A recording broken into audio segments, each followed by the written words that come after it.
देख रहे हैं देश न्यूज का खास कार्यक्रम प्रेस वार्ता और मैं हूं आपके साथ रिद्धि। प्रेस वार्ता के खास कार्यक्रम में हम आपको बताते हैं देश और दुनिया की तमाम बड़ी खबरें, जो खबरें अखबार की दुनिया में हेडलाइन बनी हैं और टेलीविजन की दुनिया में बहस का हिस्सा बनी हैं, सोशल मीडिया पर ट्रेंडिंग में रही हैं। उन तमाम खबरों से आपका क्या वास्ता है? प्रेस वार्ता में हम तमाम खबरों पर चर्चा करेंगे जो हर खासो आम के बीच चर्चा का विषय रही। इन तमाम बड़ी खबरों को लेकर हमारे साथ जुड़ गए हैं हमारे एडिटर सूरज पाठक जी, स्थानीय संपादक राजेश सक्सेना जी, उत्तर प्रदेश से लखनऊ ब्यूरो ज्ञानेश वर्मा जी, उत्तराखंड से state bureau head Mahesh Saini ji, Chhattisgarh से सुनील नामदेव जी। आप सभी का बहुत बहुत स्वागत है। सबसे पहले हमारे एडिटर सूरज पाठक जी के पास आना चाहूंगी। सूरज जी, आज की अंतर्राष्ट्रीय खबरें कौन सी हैं? देखिए रिद्धि, इस समय सबसे ज्यादा चर्चा में है ईरान और हमास की जो खबर है, क्योंकि हमास के चीफ हानिया की मौत के बाद तेहरान में इस्लामी जिहाद को लेकर के बैठक हुई है और अब जो बातें सामने आ रही हैं कि ईरान की सेना अब सीधे हमले को तैयार है। इजराइल ने आयरन डोम सक्रिय किया है। बताना चाहूंगा कि पश्चिम एशिया के जो जंग तेज होने का खतरा अब और बढ़ गया, क्योंकि हमास चीफ इस्माइल हानिया की मौत के बाद ईरान ने इजराइल को आर पार के हमले की धमकी दी। तेहरान में इस्लामी जिहाद में शामिल हूती, हमास और हिजबुल्लाह की बैठक हुई है। इसमें चौकस इजराइल ने लेबनान से लगती अपने 326 किलोमीटर की जो सीमा है वहां पर आयरन कवच, आयरन डोम को सक्रिय कर दिया है और ये आयरन डोम लेबनान से ईरान समर्थित हिजबुल्लाह की ओर से दागी जाने वाली लॉन्ग और शॉर्ट मिसाइलों को मार गिराएगा। यहाँ मैं बताना चाहूंगा कि ईरान की धमकी के बाद इजराइल ने 5000 नई मिसाइलें जो हैं वो बॉर्डर पर तैनात कर दी। इजराइल का दावा है कि हमास का जो कमांडर है, सैन्य कमांडर है, वो ढेर हो चुका है। इजरायली सेना ने गुरुवार को जो दावा किया था कि हमास के सैन्य कमांडर मोहम्मद दाइफ को 13 जुलाई को मार गिराया है। आपको बता दें कि 13 जुलाई को इजराइल ने गाजा में एल मवासी शिविर पर सैन्य हमला किया था, जिसमें 90 फिलिस्तीनी मारे गए थे। इजराइल का दावा है कि इसी बमबारी में दाइफ भी जो है वो मारा जा चुका है। दूसरी तरफ पेरिस ओलंपियाड में शामिल 88 इजरायली खिलाड़ियों को स्पेशल ग्रेड सिक्योरिटी दी जा रही है। यहाँ इजरायली खिलाड़ियों को हथियारबंद गार्ड्स के पहरे में स्टेडियम में ले जाया जा रहा है, क्योंकि 1972 में जर्मनी के म्यूनिख में हुए ओलंपिक खेलों में फिलिस्तीनी हमलावरों ने इजरायली जो खेल गांव थे वो खेल गांव में घुस करके हत्या कर दी थी। दूसरी तरफ ये एक रिपोर्ट आई है, उस रिपोर्ट में आशंका बताई जा रही है कि हमास चीफ इस्माइल हानिया जिस बिल्डिंग में मारे गए वहां 2 महीने पहले बम लगाया गया था। तेहरान के उत्तर में स्थित इस वॉर वेटरन बिल्डिंग में ईरानी रिवोल्यूशनरी गार्ड का पहरा रहता है। हानिया के बिल्डिंग में होने की पुख्ता खुफिया सूचना पर बम को रिमोट कंट्रोल से उड़ा दिया गया है। तो अब इजराइल की जिस तरह से बात की जा रही है कि यहाँ पर आयरन कवच को सक्रिय कर दिया है, जो है आयरन डोम को सक्रिय कर दिया है, तो अब सीधे हमले की बात होती है और ये जो दोनों पक्षों की तरफ से बात सही आ रही है, ये कभी भी सक्रिय हो सकती है। दूसरी तरफ जो खबर है अमेरिकी राष्ट्रपति चुनाव से है, क्योंकि पूर्व राष्ट्रपति और रिपब्लिकन पार्टी के जो प्रत्याशी है डोनाल्ड ट्रंप, उन्होंने अब कमला हैरिस की नस्लीय पहचान पर सवाल खड़े कर दिए हैं। ट्रंप ने शिकागो में ब्लैक जर्नलिस्ट कन्वेंशन में कहा है कि कमला जो हैरिस जो है वो खुद को अब भारत पहले अभी तक खुद को भारतीय बताती रही हैं और अश्वेत के वोट लेने के लिए खुद को अश्वेत बताने लगी। ट्रंप ने कहा कि मुझे नहीं पता कि वह भारतीय हैं, अश्वेत हैं। मैं भारतीय और अश्वेत दोनों का ही सम्मान करता हूं, लेकिन मुझे लगता है कि कमला के मन में अश्वेतों को लेकर सम्मान की भावना है। तो इस तरह को लेकर के ये जो चुनाव है अब थोड़ा सा और ज्यादा दिलचस्प होते जा रहा है, क्योंकि कमला हैरिस के मैदान में आ जाने के बाद जिस तरह से देखा जा रहा है कि कमला हैरिस की जीतने की संभावनाएं बढ़ती जा रही हैं और जिस तरह से डोनाल्ड ट्रंप लगातार कई राज्यों में बढ़त बनाए हुए थे, तो वो बढ़त अब घटती हुई नजर आ रही है। दूसरी तरफ देखें कि रेलवे को लेकर के कल जिस तरह से रेल मंत्री अश्विनी वैष्णव का जो भाषण था सदन में, और उन्होंने जिस तरह से बातें कही हैं, विपक्ष पर निशाना भी साधा है, उन तमाम चीजों को लेकर के सियासी गलियारों में चर्चाओं का बाजार गर्म रहा है। दूसरी तरफ एक बात जो उन्होंने कल कही है कि आने वाले महीनों में 2500 जनरल डिब्बे रेल में जोड़े जाएंगे। रेल बजट के तहत अनुदान की मांगों पर लोकसभा में चर्चा हो रही थी। और उस बीच उन्होंने कहा कि स्लीपर और गैर एसी कोचों का एसी कोचों के अनुपात में लगभग 2.1 है। तो 2500 अतिरिक्त सामान्य कोच के निर्माण के बाद निकट भविष्य में 10,000 अतिरिक्त सामान्य कोच का उत्पादन किया जाएगा, जो सामान्य भारतीयों के लिए एक बड़ी खबर है। जी। दूसरी तरफ मैं बताना चाहूंगा कि ओलंपिक में पहली बार भारत की जो है शूटिंग में हैट्रिक लगी है और स्वप्निल ने देश को एक ब्रॉन्ज मेडल और दिलाया है, क्योंकि देखा जा रहा है भारतीय शूटर स्वप्निल कुसाले जो हैं, उन्होंने पेरिस ओलंपिक में पुरुषों की 50 मीटर राइफल थी और पोजीशन में जो 3 राइफल पोजीशन थी उसमें ब्रॉन्ज मेडल जीत लिया है। अब इस वर्ग में भारत का पहला शूटिंग मेडल है ये, क्योंकि पेरिस ओलंपिक में आपको भारत के 3 मेडल हो गए हैं। ऐसा पहली बार है जब तीनों मेडल शूटिंग में मिले हैं।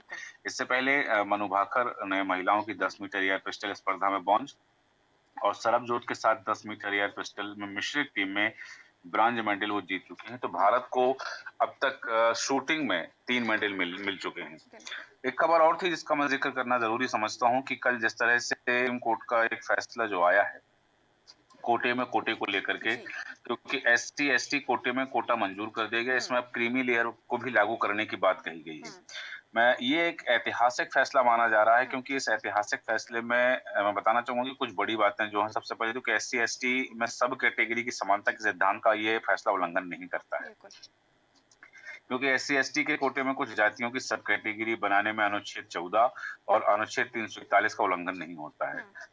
दूसरा एक और महत्वपूर्ण बिंदु है इस बात का कि SC/ST की जो पहली पीढ़ी आरक्षण का लाभ लेकर उच्च स्थिति तक पहुंच गई है, तो दूसरी पीढ़ी को कोटे का हक ना दिया जाए, क्योंकि ये जो है दूसरी पीढ़ी हकदार ना हो, ये एक बड़ी बात इसमें कही गई कि एक पीढ़ी तक सीमित करना चाहिए आरक्षण। तीसरी बात इसमें जो शामिल की गई, क्रीमी लेयर को इस दायरे से बाहर करने के लिए नीति बनाना चाहिए। इस फैसले में जो उल्लेख किया गया, सरकार को SC/ST की श्रेणी के बीच में क्रीमी लेयर की पहचान करने और उन्हें दायरे से बाहर करने के लिए नीति का निर्धारण करना चाहिए। और अगली बात जो महत्वपूर्ण है कि अगर राज्य सरकार की मर्जी या राजनीतिक महत्वाकांक्षा से वो काम करती है, तो उस पर निर्णय की न्यायिक समीक्षा हो सकती है, क्योंकि देखा जाता है कि राज्य सरकारें अपने राजनीतिक लाभ के लिए या कोई राजनीतिक दल अपने लाभ के लिए जो सत्ता में है, सत्ताधारी दल है, यदि वो इसमें किसी तरह के का काम करती हैं, तो उसके लिए उसकी न्यायिक समीक्षा करने की बात कही कि वो अनिवार्य होना चाहिए, उसके बाद ही लागू किया जाए। क्योंकि हमने देखा जिस तरह से बिहार में जातीय जनगणना का मामला आया, जातिगत सर्वे की बात आई और उस सर्वे के बाद में आरक्षण बढ़ाने की बात कही गई, तो उसको लेकर के भी ये एक महत्वपूर्ण बिंदु है। हालांकि मैं बताना चाहूंगा कि जो रामविलास पासवान की लोजपा है, लोकतांत्रिक जनशक्ति पार्टी है, उन्होंने कहा कि फैसले पर पुनर्विचार होना चाहिए ताकि SC/ST वर्ग के में भेदभाव ना हो और वो कमजोर ना पड़े। हालांकि इस मामले की सुनवाई जो कर रहे थे वो 7 जज थे। 6 फैसले इसमें आए हैं और 6 फैसले सहमत में और 1 फैसला असहमति में आया है। हालांकि कहा जा रहा है कि अगर SC/ST वर्ग कोटे में कोटा हो गया और एक समूह नहीं रहेगा, तो उस वर्गों के आधार पर राजनीति शुरू हो जाएगी, क्योंकि अभी हम देखते हैं कि वर्ग विशेष के लिए जो वोट बैंक की राजनीति होती है, तो उसमें इस तरह की तमाम बातें सामने आती हैं। लेकिन अब अगर कोटे में कोटा हो जाएगा, तो वर्गों के आधार पर राजनीति शुरू होने की संभावना जताई जा रही है। जी रिद्धि। जी, आपने बिल्कुल सही ज़िक्र किया। आपने कोटे में कोटे की बात कही, ओलंपिक की बात कही और संसद में हुए हंगामे की बात कही। इसी क्रम में मध्य प्रदेश की ओर रुख करते हैं। राजेश सक्सेना जी हमारे साथ जुड़े हुए हैं। राजेश जी, मध्य प्रदेश में किन खबरों ने सुर्खियां बटोरी? बिल्कुल, जिस तरह से एक अहम और बड़ी खबर केदारनाथ में फंसे मध्य प्रदेश के 61 लोगों से जुड़ी हुई है, जिनमें 51 लोगों को एयरलिफ्ट कर सुरक्षित निकाला गया है और मुख्यमंत्री डॉक्टर मोहन यादव लगातार उत्तराखंड सरकार के संपर्क में है। इस तरह से चार धाम यात्रा के दौरान केदारनाथ में फंसे मध्य प्रदेश के 61 यात्रियों में से 51 यात्रियों को एयरलिफ्ट कर सुरक्षित रुद्रप्रयाग पहुंचाया गया है और बाकी जो 10 यात्री केदारनाथ में है वो सुरक्षित है, जिस तरह से सरकार का कहना मुख्यमंत्री डॉक्टर मोहन यादव ने जिस तरह से अपने बयान में कहा है। शिवपुरी के बदरवास क्षेत्र के कुल ये जो 61 लोग हैं, एक बस और 4 अन्य जो 4 पहिया वाहन हैं, उनको लेकर केदारनाथ से दर्शन के लिए गए थे और इसके बाद जिस तरह से वहां पर भूस्खलन के कारण वहां पर फंसे और राज्य सरकार ने उत्तराखंड सरकार से संपर्क कर उन्हें एयरलिफ्ट किया और 51 यात्रियों को हेलीकॉप्टर से रेस्क्यू कर रुद्रप्रयाग पहुंचाया गया है और बाकी जो यात्री है केदारनाथ क्षेत्र में ही है और जिस तरह से सीएम ने कहा है कि वो सुरक्षित है और उन्हें वापस मध्य प्रदेश लाने के लिए हर प्रयास यहाँ पर किए जा रहे हैं। लेकिन कुल मिलाकर सभी यात्री जो है पूरी तरीके से सुरक्षित हैं। जी। दूसरी तरफ रिद्धि, अगर हम बात करें जिस तरह से लगातार जो बारिश का दौर है वो जारी है और हमने देखा कि कल से अगर राजधानी भोपाल की बात करें या फिर नर्मदापुरम की हम बात करें या आसपास क्षेत्रों की हम बात करें, लगातार वहां पर जो बारिश का दौर है वो जारी है। बिल्कुल। 11 जिलों में शुक्रवार यानी आज और कल 2 दिन बारिश का रेड अलर्ट जारी किया गया है। और इसके साथ ही अगर बात करें कि मध्य प्रदेश के जो अधिकांश हिस्से हैं वो एक नए सिस्टम बनने से, जिस तरह से मौसम केंद्र का कहना है कि मानसून ट्रफ एमपी के ऊपर है, वेस्ट बंगाल में एक्टिव जो साइक्लोनिक सर्कुलेशन सिस्टम एमपी की ओर आने लगा और एक और cyclonic circulation north east Rajasthan के ऊपर है। 2 अन्य सिस्टम भी एक्टिव हो, यही वजह है कि आने वाले समय में, आज 2 अगस्त है और ये 2 अगस्त से लेके 5 अगस्त तक जो भारी बारिश का अलर्ट मध्य प्रदेश के अधिकांश जिलों में किया गया है। अगर हम भारी बारिश के अलर्ट की बात करें तो जबलपुर, छतरपुर, पन्ना, कटनी, डिंडौरी ऐसे तकरीबन 35 से 38 जिले हैं जहां पर भारी बारिश का अलर्ट जारी किया गया है। इसी के अलावा कई क्षेत्र ऐसे हैं जहां पर हल्की बारिश का अलर्ट जारी किया गया है। कुल मिलाकर यही है कि लगातार 3 से 4 दिन जो बारिश का दौर है मध्य प्रदेश में वो जारी रहेगा। एक खबर ओलंपिक से जुड़ी हुई है जो सीधे मध्य प्रदेश में, जिसको लेकर काफी चर्चा है। शूटिंग में जिस तरह से 3 पदक भारत ने जीते हैं और कहीं ना कहीं इनका कनेक्शन मध्य प्रदेश से है, राजधानी भोपाल से है। भारत ने पेरिस ओलंपिक में तीनों मेडल अब तक शूटिंग में ही जीते हैं और इन तीनों मेडल में भोपाल का अहम योगदान रहा है, क्योंकि तीनों शूटर्स ने ओलंपिक की तैयारी यहीं राजधानी भोपाल में की है। पेरिस रवाना होने से पहले तक वे यही प्रैक्टिस करते रहे हैं। दरअसल भोपाल शूटिंग रेंज देश की ऐसी इकलौती रेंज है रिद्धि, जहां इटली से मंगाई गई जो सीयूस कंपनी का पूरा सेटअप है, एडवांस सेटअप है और एक मशीन करीब 4 लाख रुपए के आसपास की होती है। ऐसी यहाँ पर 10 मशीनें लगी हुई हैं। ये वही मशीनें हैं जो पेरिस ओलंपिक के फाइनल रेंज में भी लगी हुई हैं। ये कनेक्शन भी उन पेरिस ओलंपिक और मध्य प्रदेश से ये जुड़ा हुआ है। दूसरी तरफ अगर हम बात करें कि स्वप्निल ने जो अभी एक शूटिंग में पदक जीता है, तो स्वप्निल के लिए भोपाल और भी भाग्यशाली है, क्योंकि मार्च तक वह ओलंपिक दल का हिस्सा नहीं थे। मार्च में आखिरी ट्रायल भोपाल की इसी शूटिंग रेंज में स्वप्निल ने दिया था और इस तरह से उन्होंने वहां पर पदक जीता है। एक खबर कर्मचारियों से जुड़ी है, उनके डीए को लेकर जुड़ी है कि जिस तरह से अब प्रदेश के तकरीबन 7.5 लाख कर्मचारियों को 4% महंगाई भत्ते के एरियर की पहली किस्त का भुगतान करने के आदेश जारी कर दिए गए हैं। अगस्त में मिलने वाली दूसरी किस्त के लिए भी यह बिल लगा सकेंगे। राज्य शासन ने चुनाव के पहले उन्हें 4% डीए देने का आदेश जारी किया था और 1 जुलाई 2023 से 29 फरवरी 2024 तक के एरियर की राशि 3 समान किस्तों में जुलाई, अगस्त और सितंबर में दी जानी है। पहली किस्त भुगतान के आदेश जारी कर दिए गए हैं। जी बिल्कुल राजेश जी, आपने बारिश का जिक्र किया और साथ ही राजधानी भोपाल का अहमियत बताई कि क्या अहमियत है ओलंपिक में। अब इसी क्रम में उत्तर प्रदेश की ओर आना चाहूँगी कि ज्ञानेश वर्मा जी, ऐसी कौन सी खबरें हैं या ऐसी कौन सी घटनाएं हैं जो यूपी में चर्चा का विषय बनी रही? रिद्धि, मैं आपको बताना चाहूंगा कि उत्तर प्रदेश में देखिए जो मानसून विधानसभा सत्र था वो 5 दिन का था, लेकिन कल मुख्यमंत्री योगी आदित्यनाथ ने विधानसभा में अपना अभिभाषण किया और इसके साथ ही जो विधानसभा सत्र का जो है वो समापन हो गया। और मुख्यमंत्री योगी ने बहुत सी बातें कही। उन्होंने कहा कि महिलाओं, व्यापारियों, युवाओं और आम आदमी को सुरक्षा देना सरकार की जिम्मेदारी है और जिसके लिए मैं प्रतिबद्ध हूँ और मैं यहाँ नौकरी करने नहीं आया हूँ और मुझे प्रतिष्ठा भी नहीं चाहिए।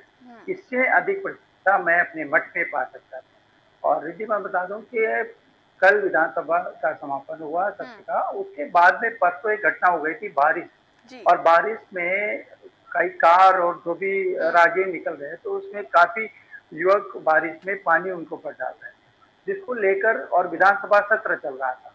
मुख्यमंत्री ने संज्ञान लिया तो उसको लेकर जो एसीपी, डीसीपी पूरे पूरे चौकी को सस्पेंड कर दिया गया। तो कहीं न कहीं ये खबर पूरा चर्चा का विषय बनी हुई है, क्योंकि इससे ये भी कहा जा रहा है कि विधानसभा सत्र चल रहा था, इस वजह से पूरी चौकी को और डीसीपी, एसीपी को सस्पेंड किया गया, वरना ऐसी कार्रवाई नहीं हुई। मैं बात करूंगा कि बहुत से ऐसे मामले थे जिसमें उत्तर प्रदेश नजूल भूमि विधेयक 2024 अटका हुआ है और कल विधानसभा में पास होने के बाद विधेयक विधान परिषद में फंस गया और बीजेपी प्रदेश अध्यक्ष व विधान परिषद सदस्य भूपेंद्र चौधरी विधेयक पर असहमति जताई और भूपेंद्र चौधरी अभी इस मुद्दे पर सहमति नहीं है, इसलिए प्रवरी समिति में भेजा जाए और विधान परिषद सभापति ने आग्रह स्वीकार किया और इसे प्रवर समिति में भेज दिया गया। वहीं 2 महीने में प्रवर समिति रिपोर्ट देगी।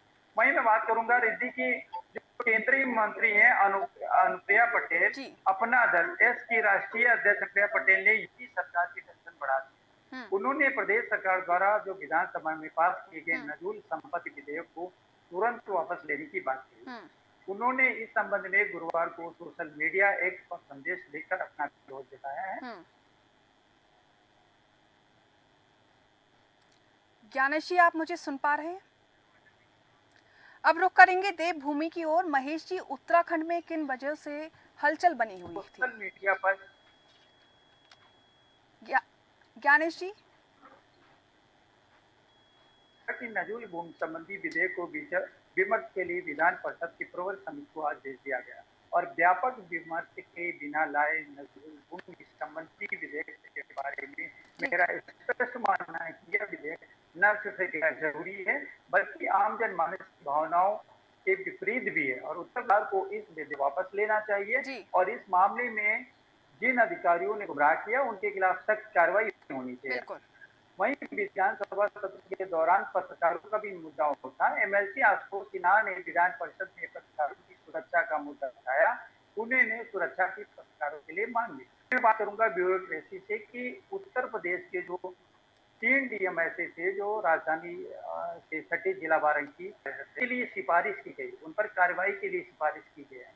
उत्तर प्रदेश विधानसभा में पेश की गई लोकायुक्त संगठन की वर्ष 2021 की रिपोर्ट में बाराबंकी के 3 जिलाधिकारी सहित 6 क्षेत्रों पर कार्रवाई की गई। ठीक है। वहीं बता दूं आईएएस सूर्यकांत, आईएएस डॉक्टर आदर्श सिंह है, आईएएस संजय कुमार सिंह यादव और आईएएस रणवीर सिंह, आईएएस अनमोल, इन पर कार्रवाई की मांग की गई। वहीं मैं बात करूंगा यूपी राजस्व परिषद के अध्यक्ष आईएएस डॉक्टर दुबे ने फिरोजाबाद के सिरसागंज तहसील के तत्कालीन नायब तहसीलदार नवीन कुमार को सस्पेंड कर दिया है और आईएएस डॉक्टर रजनीश कुमार गोयल ने अध्यक्ष पावर कारपोरेशन ने कानपुर के दवाई नगर के अधिशासी अभियंता दीपक को भी निलंबित कर दिया। ठीक है ज्ञानेश जी, अब हम रुख करेंगे देवभूमि की ओर। महेश जी, उत्तराखंड में क्या हाल बना हुआ है खबरों को लेकर? रिद्धि, मैं आपको जानकारी दे दूं कि परसों की जो रात थी वो उत्तराखंड के लिए बहुत ज्यादा अच्छी नहीं रही है और साथ साथ जो यहाँ पर पर्यटक आए थे केदारनाथ धाम में जो आए थे उन लोगों के लिए वो मुसीबत का सबब बन के रही है।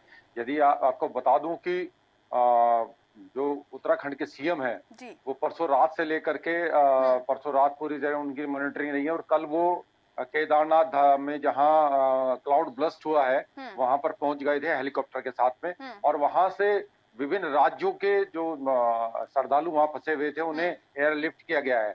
एयरलिफ्ट के साथ साथ जो वहां पर खान पान की सामग्री है वो बाई एयर पहुंचाई गई है ताकि किसी भी तरीके की कोई परेशानी उन श्रद्धालुओं को ना हो।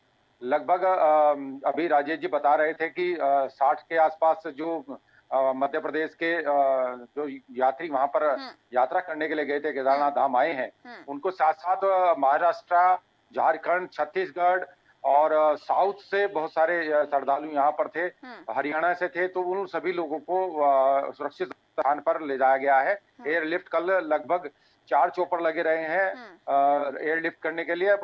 मुख्यमंत्री लगातार मॉनिटरिंग बनाए हुए हैं और साथ ही मैं आपको बता दूं कि सतपाल महाराज और जो डीएम मयूर पारिक है, मयूर दीक्षित है, सब लोग लगातार यहाँ पर मॉनिटरिंग बनाए हुए हैं और किसी भी तरीके की कोई अप्रिय घटना ना हो इसके लिए एसडीआरएफ, एनडीआरएफ दोनों टीमों के साथ साथ स्थानीय पुलिस और प्रशासन की लगातार टीम यहाँ पर जमी हुई है। सोनप्रयाग में जो गौरीकुंड के पास जो 5 व्यक्ति लापता हुए थे, अभी उनका कुछ जानकारी नहीं मिल पाई है, लेकिन जो पहली कैजुअलिटीज हैं उसमें 7 और लोगों की मौत की पुष्टि सरकार ने की है।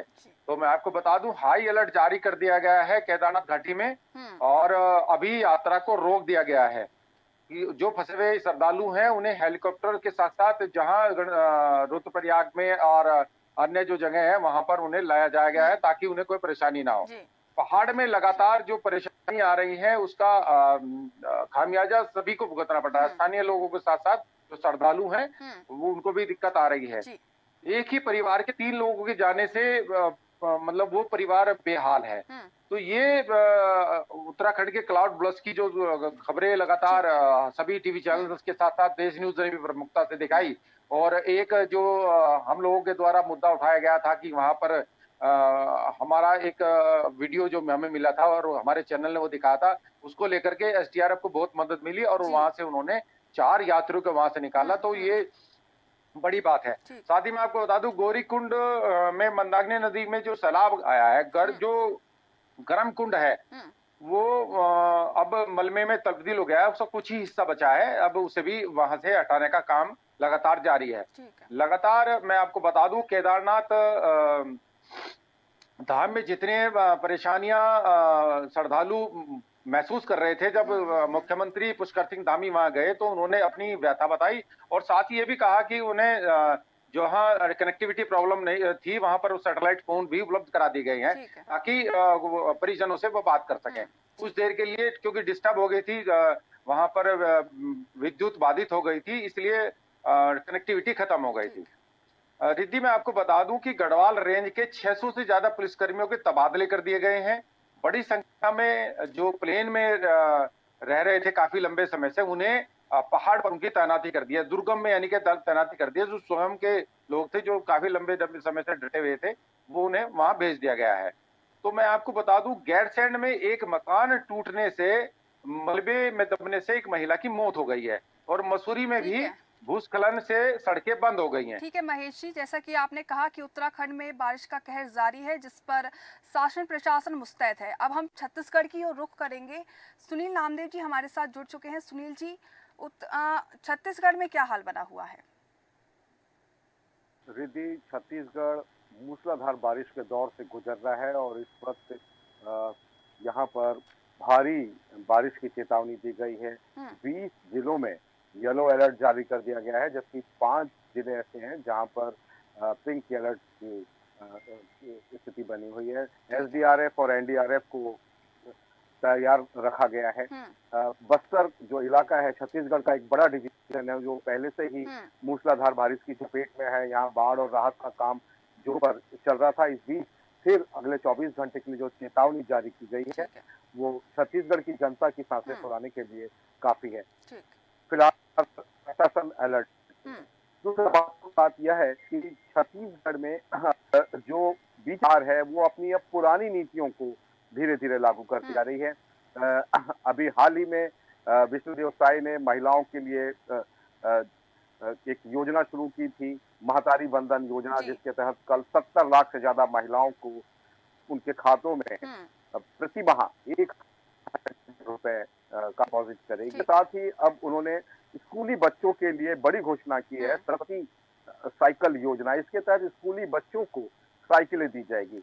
रिद्धि मैं बताना चाहूंगा कि इसका असर भी ग्रामीण इलाकों में देखा जाता है। इस तरह की योजनाओं से जब उनको साइकिलें मिलती हैं, खासतौर पे बच्चों को, छोटी लड़कियों को, तो उत्सुकता बढ़ती है उनकी स्कूल की ओर जाने के लिए। तो जिस तरह का यहाँ है कि स्कूली बच्चे पढ़ते पढ़ते अचानक स्कूल छोड़ देते हैं, अपना दाखिला कटवा लेते हैं या खेती किसानी के काम में जुड़ जाते हैं, तो इस तरह की उनको एक बड़ी सहायता होगी कि बच्चों का पढ़ाई के प्रति लगाव बना रहे हैं। नहीं, बीजेपी ने अपने तमाम मंत्रियों को अपने मुख्यालय में शुरू कर दिया है।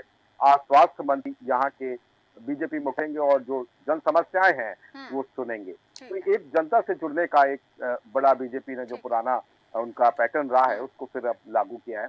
दूसरा महत्वपूर्ण चीज है कि छत्तीसगढ़ में आम जनता को तो बिजली का पर्याप्त भुगतान करना पड़ता है, जो यूनिट निर्धारित की गई है बिल भुगतान की, लेकिन औद्योगिकीकरण के नाम पर ऐसे उद्योगपति जिनकी रोजाना की कमाई करोड़ों में है, उन्हें भी बिजली की योजनाओं का लाभ मिल रहा है। इसमें एक स्थिति देखी जा रही है आम जनता के बीच में। जनता अपने खून गाड़े पैसे की कमाई जो होती है वो बिजली मोटा बिल भुगतान करने में उनका खर्च हो जाता है, जबकि उद्योगपतियों को सिर्फ औद्योगिकीकरण के नाम पर भारी भरकम पैकेज दिया जा रहा है। तो एक आज इस टकराव स्थिति बनी हुई है।